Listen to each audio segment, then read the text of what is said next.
नमस्कार दोस्तों, आप सभी का रोचक कथाएं में स्वागत है। आज मैं लेकर आई हूँ पिपलाद मुनि की कथा। बालक पिपलाद ने जब होश संभाला तब औषधियों को अपने माता पिता के रूप में देखा। वृक्ष फल देते थे, पक्षी दाने लाते थे और मृग हरी वस्तुएं औषधियाँ अपने राजा सोम से मांगकर अमृत की घूंटे पिपलाद को पिलाया करती थी।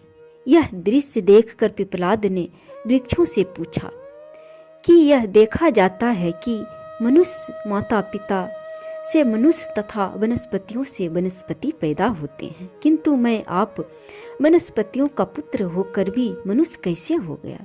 इसके उत्तर में वनस्पतियों ने पिपलाद को उसके जन्म की कथा सुनाते हुए कहा, महिष दधीचि तुम्हारे पिता और गवस्तिनी तुम्हारी माता है। इस तरह तुम मनुष्यों के ही पुत्र हो। तुम्हारे माता पिता हमें पुत्र की तरह मानते थे, हम भी तुम्हें पुत्र ही मानते हैं। तुम्हारी माँ ने अपना पेट चीरकर तुम्हें पैदा किया था और हमें सौंपकर स्वयं सती हो गई थी। तुम्हारी माता पिता के मर जाने के बाद समूचा वन बहुत दिनों तक रोता रहा।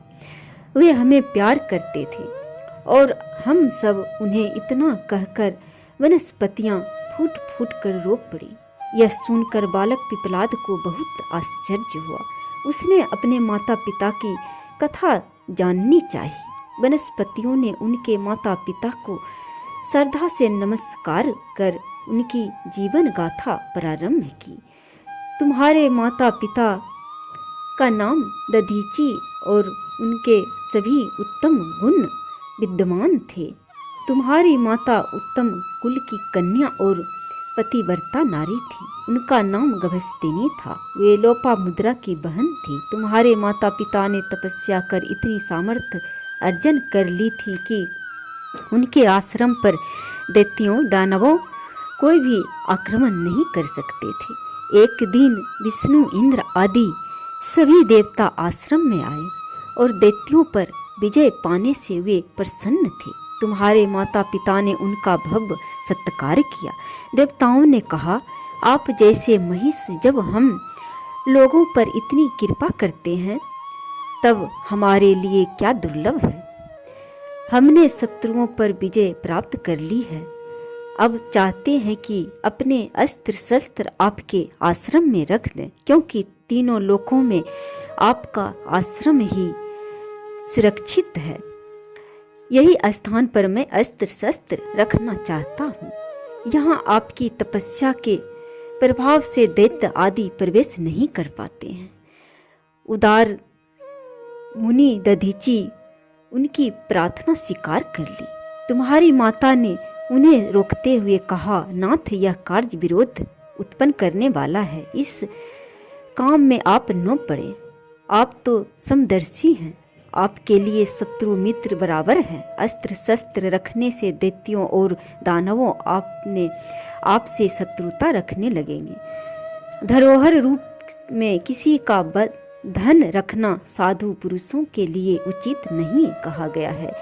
महिष दधीचि ने कहा, देवता सृष्टि के रक्षक है और मैंने हाँ कर दी है, इसलिए अब नहीं कहना उचित नहीं है, अनुचित नहीं है। देवता अस्त्र शस्त्र आश्रम में रख कर चले गए। इधर दैत्य महिष से द्वेष करने लगे।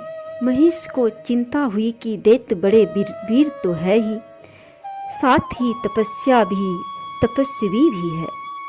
जब ये आक्रमण करेंगे तब मैं शस्त्रों की रक्षा नहीं कर पाऊंगा। ऐसा विचार कर उन्होंने अस्त्र शस्त्रों की रक्षा के लिए एक उपाय किया। उन्होंने पवित्र जल को अभिमंत्रित कर उससे अस्त्र शस्त्रों को नहलाया और उस जल को स्वयं पी लिया।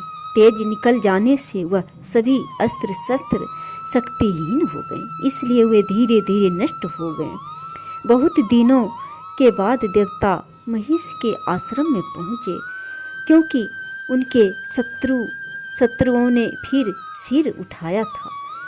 महिषियों ने उन्हें बताया कि उन अस्त्रों की सुरक्षा के लिए उनका तेज मैंने पी लिया है। वे अब मेरी हड्डियों में मिल गए हैं। आप हड्डियां ही ले जाएं। मेरे शरीर का यह सुंदर उपयोग ही हो रहा है। महिष ने योग के द्वारा शरीर का त्याग कर दिया। विश्वकर्मा ने उन हड्डियों से दिव्य अस्त्रों का निर्माण किया, वे ही देवताओं की विजय के कारण बने। इस अवसर पर माता गभस्तिनी नदी तट पर गई थी। पार्वती के पूजा में लगे रहने से उन्हें लौटने में देर हो गई। उस समय वे गर्भवती थी। आश्रम में आने पर उन्होंने अपने पति देव को नहीं देखा। अग्नि देवता ने सारी घटना उन्हें सुना दी।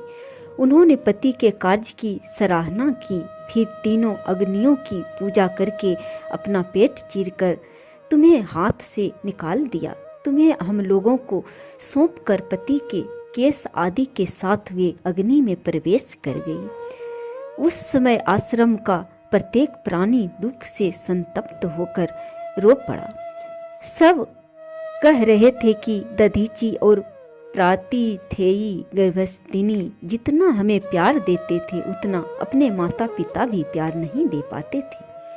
हमें धिक्कार है कि हम उनके दर्शनों से वंचित हो गए। अब यह बालक ही हम लोगों के लिए दधीची और प्रातिथेयी है। वनस्पतियों ने कथा का उपसंहार करते हुए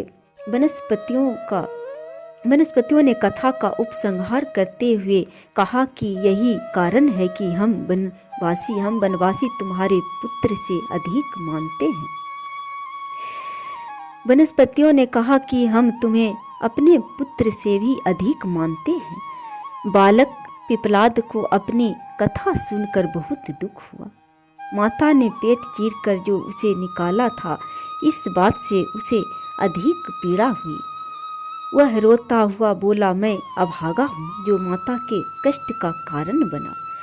मैं उनकी सेवा तो कर नहीं सका। उसके बाद देवताओं के कृत्य पर उसे क्रोध हो आया। उसने कहा, मैं देवताओं से प्रतिशोध लूँगा। उन्होंने मेरे पिता का वध किया है, अतः मैं उनका वध करूँगा। वनस्पतियों ने समझाया कि प्रतिशोध ठीक नहीं होता। तुम्हारे माता पिता ने विश्व के हित के लिए आत्मदान किया है, तुम भी उन्हीं के पथ पर चलो। बच्चे के अंतःकरण में प्रतिशोध की भावना शांत नहीं हुई। उसने भगवान शंकर की प्रार्थना की, शत्रुओं के नाश के लिए आप मुझे शक्ति दीजिए। भगवान ने उसे कृत्या दी। पिपलाद ने उसे आज्ञा दी कि तू मेरे शत्रु देवताओं को खा जाओ।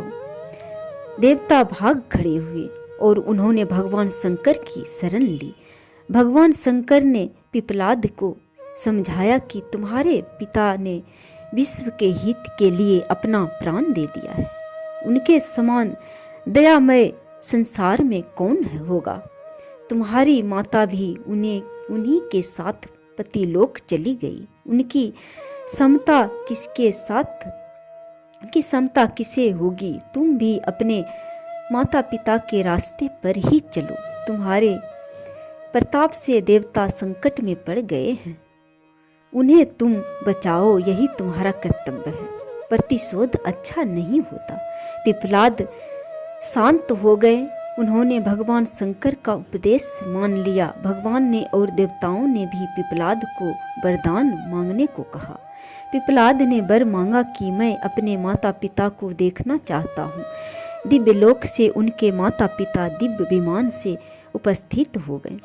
उन्होंने कहा, पुत्र तुम धन्य हो, तुम्हारी कीर्ति स्वर्गलोक तक पहुँच चुकी है। तुमने भगवान शंकर का प्रत्यक्ष दर्शन किया है। वचन समाप्त होते ही आकाश से पिपलाद के ऊपर फूलों की वर्षा होने लगी। देवताओं ने जय जयकार किया। इस तरह पिपलाद मुनि का सत्कार हुआ। कथा समाप्त हुआ। जय श्री हरि। यह कथा ब्रह्म पुराण में वर्णित है।